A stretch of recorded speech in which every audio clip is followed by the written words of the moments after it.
ஓம் ஸ்ரீ மகாபெரிவா சரணம்.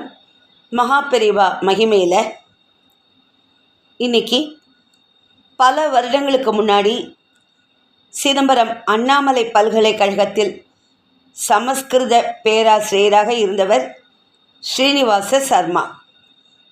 இவருக்கு நேர்ந்த அற்புதமான அனுபவத்தை தான் இன்றைக்கி நம்ம பார்க்க போகிறோம். ஸ்ரீனிவாச சர்மா மிகவும் ஆச்சாரமானவர், பக்தி சிந்தனை நிரம்ப பெற்றவர். பல்கலைக்கழக உத்தியோகத்திலிருந்து ஓய்வு பெற்ற பிறகு காஞ்சி ஸ்ரீமடத்து கைங்கரியமே பிரதானம்னு தீர்மானித்து மகாபெரிவாளிடம் சரணாகதி ஆனார். சர்மாவை தனிப்பட்ட முறையில் நன்றாகவே அறிவார் மகாபெரிவா. எப்போ பார்த்தாலும் எத்தனை பக்தர்கள் கூட்டம் இருந்தாலும் சர்மாவை தனியாக கூப்பிட்டு நலம் விசாரிப்பார் பெரியவா. 1980 வருஷ துவக்கத்தில் மகாபெரிவா சத்தாராவில் முகாமிட்டிருந்தார். ஸ்ரீனிவாச சர்மா தன்னுடைய சகோதரி மகனுக்கு பம்பாயில் கல்யாணங்கிறதுக்கோசரம் பம்பாய்க்கு கல்யாணத்தில் கலந்துக்க வந்திருந்தார். கல்யாண வீட்டில் சொந்தக்காரர்களோடலாம் பேசின்னு இருக்கும்போது மகாபெரிவா பற்றின பேச்சு அங்கே வந்தது. ரொம்ப சுவாரஸ்யமாக எல்லாரும் தங்களோட அனுபவங்களாக ஷேர் பண்ணிட்டு இருந்தார். ஸ்ரீனிவாச சர்மாவுக்கு மகாபெரிவா மேலே அப்படி ஒரு தீவிரமான பக்தி உண்டு. இதெல்லாம் கேட்கும்போது அவருக்கு ரொம்ப சந்தோஷமாக இருந்தது. அப்போ அங்கே ஒருத்தர் சொல்கிறார், காஞ்சி மகாபெரிவா இப்போ புனேவுக்கு பக்கத்தில் இருக்கிற சதாராவில் தான் முகாமிட்டிருக்காருன்னு ஒரு தகவலை சொன்ன உடனே அவ்வளோதான், அவருக்கு சந்தோஷம் தாங்கலை. பக்கத்தில் இவ்வளோ பக்கத்தில் பெரியவா இருக்காங்கும்போது நம்ம கண்டிப்பாக தரிசனம் பண்ணணும்னு. அவர் பம்பாய்க்கு புதுசு, அதனால் எப்படி போகணும்னு கேட்கும்போது ஒருத்தர் சொல்கிறார், இங்கேருந்து நீங்கள் புனே வழியாக சத்தாராவுக்கு ரயிலில் போகலாம், ஆனால் அந்த ரயிலில் கூட்டம் கொஞ்சம் ஜாஸ்தியாக தான் இருக்கும், நீங்கள் உட்கார்ந்து போகிறதுக்கு இடம் கிடைக்குமான்லாம் பார்க்கப்படாது அப்படிங்கிறார். அதுக்கு சர்மா சொல்கிறார், அதுக்கெல்லாம் நான் ஆசைப்படலை, மகாபெரிவா இவ்வளோ பக்கத்தில் இங்கே இருக்கார், அவரை தரிசிக்கணும்னு மனம் ஆசைப்படுறது, அவ்வளோதான். ரயிலில் உட்காரத்துக்கு இடமெல்லாம் வேண்டாம், நின்றுண்டே பயணம் செய்ய ஏதேனும் ஒரு மூலையில் இடம் கிடைச்சாலே போதும். அந்த நடமாடும் தெய்வத்தின் நினைவோடு அவரது திருநாமங்களை சொல்லியபடி சத்தாரா போயிடுவேன் அப்படிங்கிறார். கல்யாணம்லாம் முடிஞ்ச பிறகு மணமக்களை எல்லாம் ஆசீர்வாதம் பண்ணிவிட்டு சாப்பிட்டுட்டு சாயங்காலம் கிளம்பிடுறார். சத்தாராவுக்கு கிளம்புறார். ரயில் முழுக்க ஒரே கூட்டம். இந்த கல்யாண மண்டபத்தில் ஒருத்தர் சொன்ன மாதிரி இப்படி அப்படி நகரக்கூட இடம் இல்லை. ஆனாலும் மகாபெரிவாளை மறுநாள் காத்தால் நம்ம தரிசனம் பண்ணிட போகிறோங்கிற அந்த நினைவே மனசு முழுக்க நிறைஞ்சு இருந்ததுனால ரயிலில் ஏற்பட்ட அசௌகரியத்தை அவர் ஒரு பொருட்டாக நினைக்கலை. புனே ஸ்டேஷன் வரும்போது கொஞ்சம் மூச்சு விட முடிஞ்சுது. நின்றுண்டே நிறையா பேர் வந்தவா கொஞ்சம் இறங்கிடுறா அந்த ஸ்டேஷனில். ஆனாலும் அவருக்கு உட்கார இடம் கிடைக்கல. அப்போ அதில் உட்கார்ந்துட்டு இருந்த ஒருத்தர் இவரை பார்த்தா பண்டிதர் மாதிரி இருக்கார், அவருக்கு நம்ம இடம் கொடுப்போம்னு சொல்லிட்டு கொஞ்சம் நகர்ந்து அவருக்கு கொஞ்சம் இடம் கொடுக்குறார். அப்புறம் அவர் உட்காந்துட்டு வரார். அசதியின் காரணமாக கொஞ்ச நேரத்தில் தூங்க ஆரம்பிச்சிடுறார். மறுநாள் அதிகாலை 3:30 மணிக்கு சத்தாராவை வந்து சேர்ந்தது ரயில். பயணிகள் ஒரு சிலர் இறங்கினார்கள். சர்மாவும் இறங்கினார் அந்த ஸ்டேஷனில்.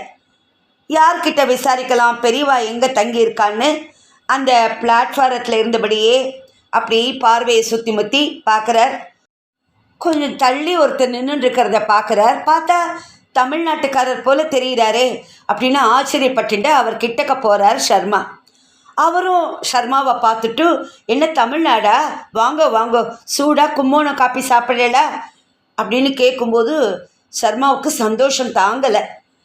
அப்போ தான் அவர் கவனிக்கிறார், அவர் அங்கே ஒரு காப்பி ஸ்டால் வச்சுருக்கிறத. விசாரிக்கும்போது தன் பெயர் நாராயண ஐயர்னு ரொம்ப ஸ்நேகபாவத்தோடு சொல்லிவிட்டு, மகாபெரிவாளை தரிசனம் பண்ண வந்திருக்கேளான்னு கேட்குறார்.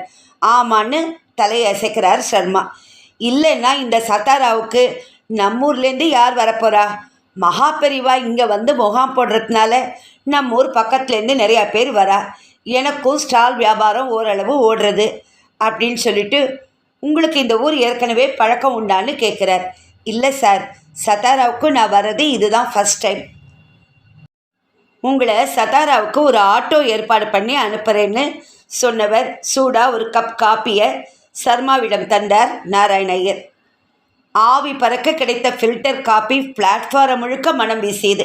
காப்பியை குடிச்சிட்டு ஆட்டோவில் புறப்படுறார். மகா பெரிவா தங்கி இருக்கிற இடம் வந்து சேர்றார். அந்த தங்கி இருக்கிற இடத்துல நுழைஞ்ச உடனேயே அவருக்கு அவ்வளோ ஒரு ஆச்சரியம். ஏன்னா அங்கே நிறையா பேர் இருப்பா.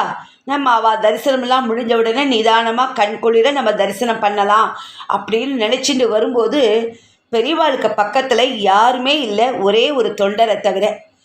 ஸ்ரீனிவாச சர்மாவுக்கு சந்தோஷம் தாங்கலை. இத்தனை ஏகாந்தமாக மகாபெரிவா தனித்து இருப்பதை பார்த்த உடனேயே தனக்கு வாய்த்த இந்த அதிர்ஷ்டம் குறித்து கொஞ்சம் பெருமைப்பட்டு கொண்டார் சர்மா. இதுக்கு முன்னாடி எத்தனையோ தடவை தரிசனம் பண்ணியிருந்தாலும் இது போல அற்புதமான வாய்ப்பு நமக்கு கிடைச்சதில்லைன்னு அவருக்கு தோணித்து. சந்தோஷமாக பெரியவா கிட்ட வந்து சாஷ்டாங்கமாக விழுந்து நமஸ்கரிக்கிறார். பெரியவா அண்ணாந்து பார்க்குறார். ஸ்ரீனிவாச சர்மாவை அடையாளம் கண்டுண்டு ஆச்சரியமா, நீ எங்கே இவ்வளோ தூரம் அப்படின்னு கேட்குறார். தான் பம்பாய் கல்யாணத்துக்கு வந்த விவரத்தையும் அங்கிருந்து சத்தாரா வந்த விவரத்தையும் நிதானமாக சொல்கிறார் சர்மா. அப்போ பெரியவாளுக்கு கொஞ்சம் தள்ளி இன்னொரு சன்னியாசி தரையில் உட்காந்துக்கிறத அப்போ தான் கவனித்தார் சர்மா. அவரையும் பார்த்து வணங்கினார். அவரும் என்னை போல ஒரு சன்னியாசி, கன்னடத்தவர் அப்படின்னு சர்மாவுக்கு அவரை அறிமுகப்படுத்தி விட்டு அந்த சன்னியாசிக்கிட்ட சர்மாவை பற்றின அறிமுகத்தை கன்னடத்தில் பெரியவா சொல்கிறார். அப்புறம் சர்மாவை பார்த்து பெரியவா கேட்குறா, அடுத்து எங்கே போக போகிறேன்னு. பெரியவா, உங்கள் தரிசனம் பூர்த்தி ஆனதும் இங்கேருந்து புனே போக போகிறேன். அங்கே டெக்கான் காலேஜில் டிக்ஷனரி டிபார்ட்மெண்ட்டில் விமர்சகராக உத்தியோகம் பண்ணிட்டு இருக்கார் ஸ்ரீ சிவராமகிருஷ்ண சாஸ்திரிகள். ஆரம்பத்தில் சிதம்பரம் அண்ணாமலை யூனிவர்சிட்டியில் இருந்தார். அங்கே ஓய்வு பெற்ற பின் புனேக்கு வந்துட்டார். அவரை தரிசனம் பண்ணி ஆசீர்வாதம் வாங்கி நாளாச்சு. இவர் தான் எனக்கு வியாகரண சாஸ்திர குரு. சமீபத்தில் தான் இவருக்கு சதாபிஷேகமும் நடந்தது. அவருக்கு நமஸ்காரம் பண்ணி ஆசி வாங்கிக்கணும். அதுக்கப்புறம் பம்பாய்க்கு போய் ஆற்றுல எல்லாரையும் கூட்டிண்டு சிதம்பரம் திரும்பணும். இதுதான் பெரியவா என்னோட பிளான் அப்படின்னு சொல்கிறேன். ஓ, இன்றைக்கி ஒரே நாளில் 2 குருமார்களை தரிசனம் பண்ண வந்திருக்க போல இருக்கு. பேஷ் பேஷ் அப்படின்னு சொல்லிட்டு கல்யாணத்துக்கு வந்தோமா, வடை பாயசம் சாப்பிட்டோமா, சொந்தக்காராளோட குதூகலமாக இருந்தோமோன்னு இல்லாமல் ஒரு சந்நியாச குருவை தரிசனம் பண்ண வந்துட்ட. அதுக்கப்புறம் உன்னோட வித்யா குருவை தரிசனம் பண்ண போகிற அப்படின்னு நகைச்சுவையோடு பெரியவா அழகாக பேச சர்மா அதை ரொம்ப அழகாக ரசித்தார். இல்லை பெரியவா, உங்கள் தரிசனம் எனக்கு கிடைச்சி பல காலம் ஆறுது. பம்பாய்க்கு வந்த இடத்துல உங்களை தரிசனம் பண்ண அனுகிரகம் கிடைச்சிருக்குன்னு சொல்லி மகா பெரிவாளுக்கு திரும்ப ஒரு நமஸ்காரம் பண்ணிட்டு எழுந்து நின்னார்.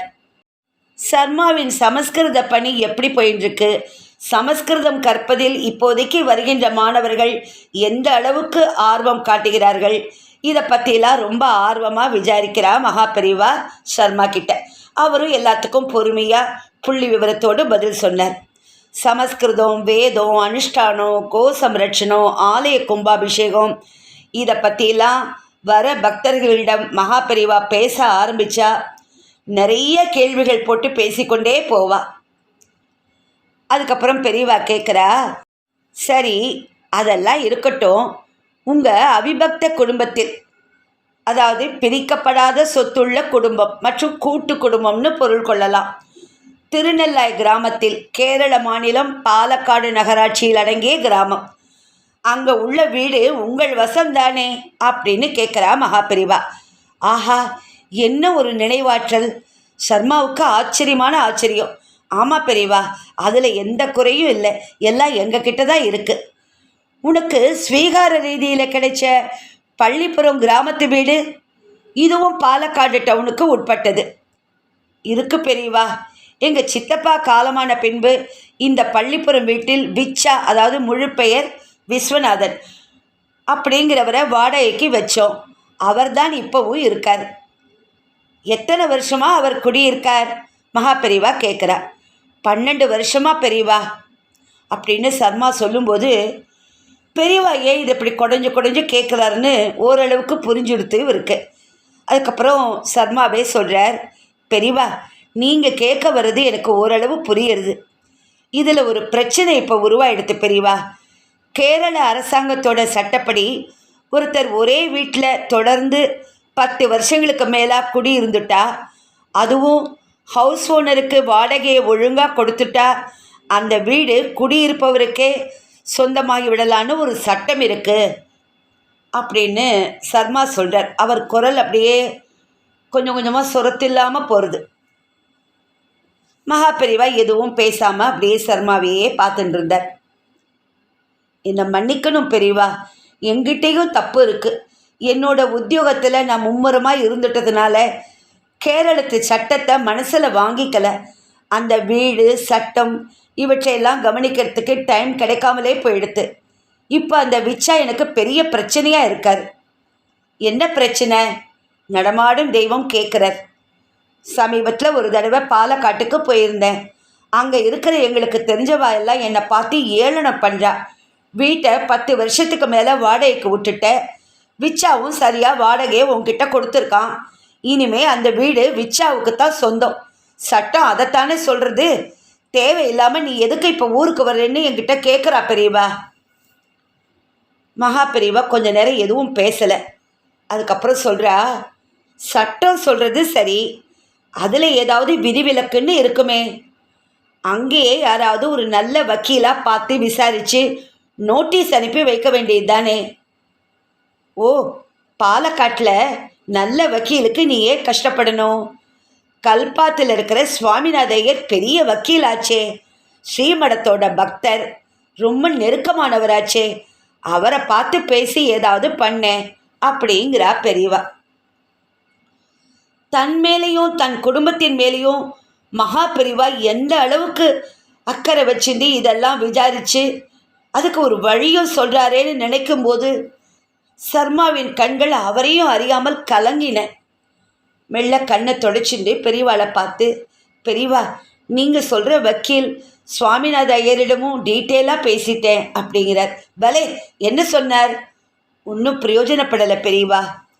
அதுக்கில்ல, சாஸ்திரம் வேதம் படித்தவனை வீணாக்கிடாத, ஏமாத்திடாதன்னு கொஞ்சம் பவ்யமாக அந்த விச்சா கிட்ட சொல்ல அப்படிங்கிறா.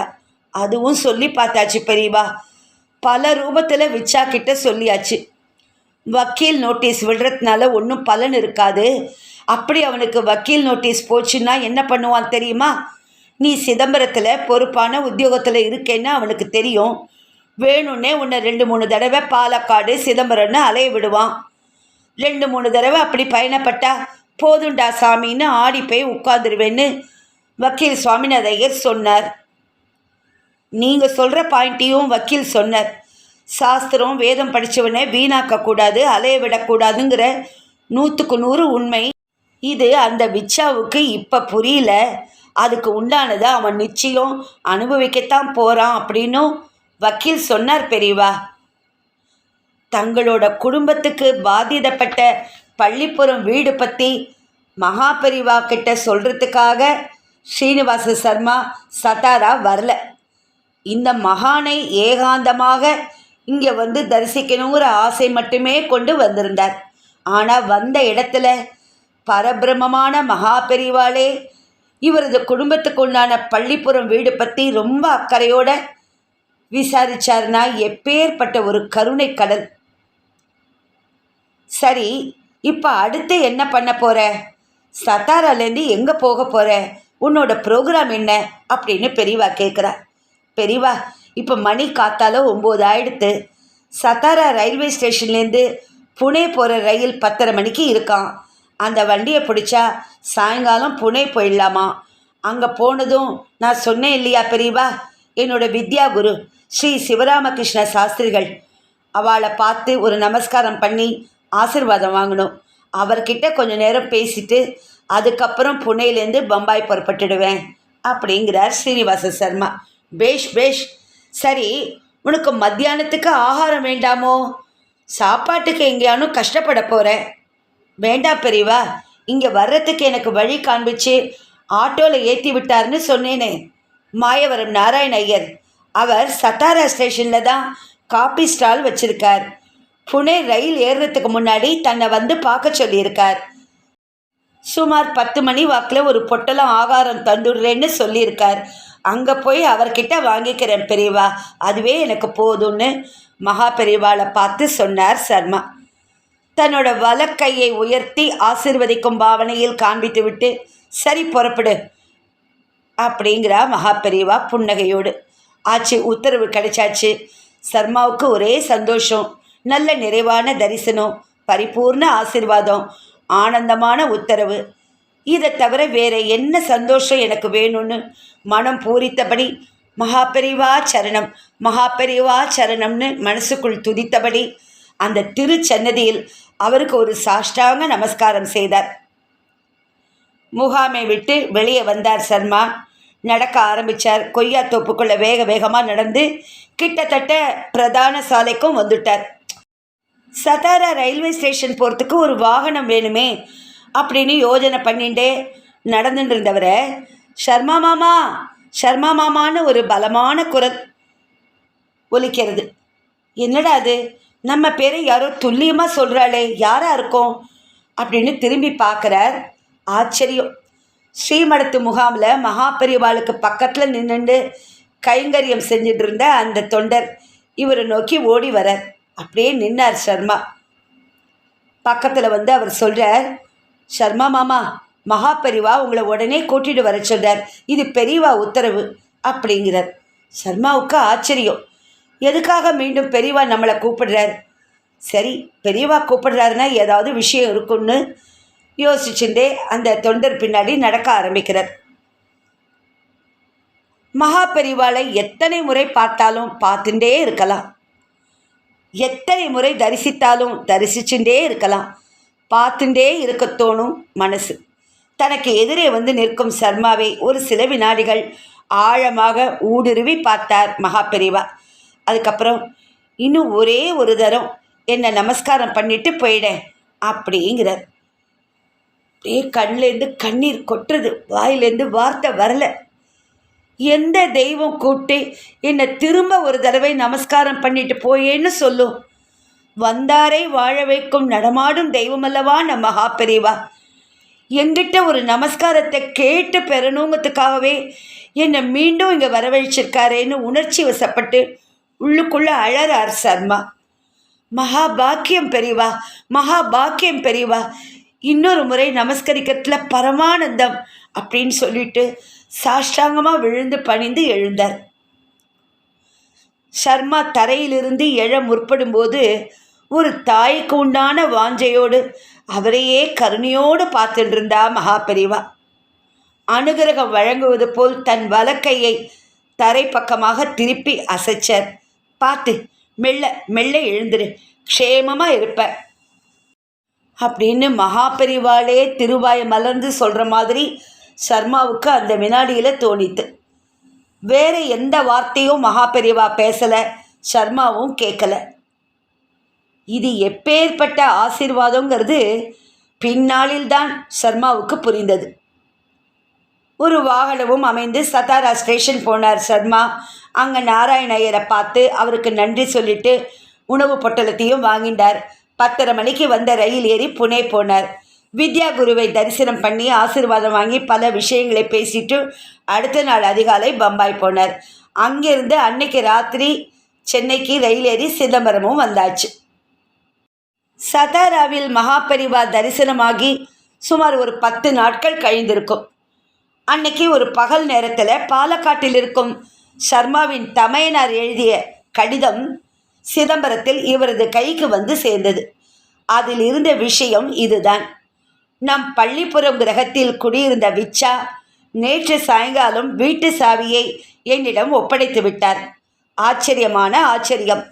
தெய்வ அனுகிரகம் இல்லாமல், குருமார்களின் அருள் கூடாமல் இது இவ்வளவு சீக்கிரத்தில் அமையாது. நாங்கள் இன்று அந்த பள்ளிப்புறம் வீட்டுக்கு போய் வீட்டை சுத்தம் செய்துவிட்டு நம் சுவாதீனத்துக்கு கொண்டு வந்து விட்டோம். சாவியை விச்சா என்னிடம் தரும்போது இது நாள் வரை இவர்களை மிகவும் கஷ்டப்படுத்தி விட்டோமோ என்கிற பாவனை வருத்தப்படும் விதத்தில் அவர் முகத்தில் தெரிந்தது.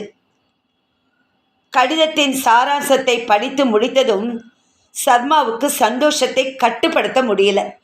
நடமாடும் தெய்வமே, கருணை கடலே, காஞ்சி தெய்வமே, நீ அல்லாமல் இது சாத்தியமே இல்லைன்னு மகா பெரியவா இருக்கும் திசை நோக்கி சாஷ்டாங்க நமஸ்காரம் செய்தார். இப்பதான் புரிஞ்சுது. சத்தாரா முகாமில் இருந்து புறப்பட்டு சென்றவனை அந்த மகான் திரும்ப அழைத்து ஒரு நமஸ்காரத்தை ஏன் கேட்டு வாங்கின்றார்? வேதம் படித்த குடும்பம், தேவ பாஷையான சமஸ்கிருதத்தை பலருக்கும் சொல்லிக் கொடுக்கின்ற பரம்பரை. இவர்களை யாரும் ஏமாற்றக்கூடாது, இவர்களும் யாரிடமும் ஏமாறக்கூடாதுன்னு அந்த மகானே தீர்மானம் செய்து எத்தனையோ ரூபாயை வக்கீல் ஃபீஸாக கொட்டி கொடுத்தாலும் ஜெயிக்க முடியாத ஒரு கேஸை ஒரு நமஸ்காரத்தை மட்டுமே ஃபீஸாக வாங்கி கொண்டு முடித்திருக்கிறார் என்றால் மகா பெரியவாளின் அருட்திறனை எப்படி விவரிப்பது? வக்கீலும் சிரமம் என்று ஒதுங்கிவிட்டார். விச்சாவும் வீடு எனக்குத்தான் என்கிற மனோபாவத்தில் இருந்துவிட்டார். இந்த வேளையில் மகா பெரியவா என்கிற சக்தி இல்லாமல் இப்படி ஒரு அதிசயம் நடந்திருக்கவே வாய்ப்பில்லை என்பதுதான் சர்மாவின் ஆணித்தரமான எண்ணம். உண்மைதானே? மகா பெரியவா தான் எல்லாமே நடத்தி கொடுத்துருக்கார். மகா பெரியவாளை தவிர வேற யாரால இந்த அற்புதத்தை நிகழ்த்த முடியும்? எப்பேற்பட்ட ஒரு அற்புதம்! ஹர ஹர சங்கர, ஜெய ஜெய சங்கர, ஹர ஹர சங்கர, ஜெய ஜெய சங்கர. ஓம் ஸ்ரீ மகா பெரியவா சரணம். நமஸ்காரம்.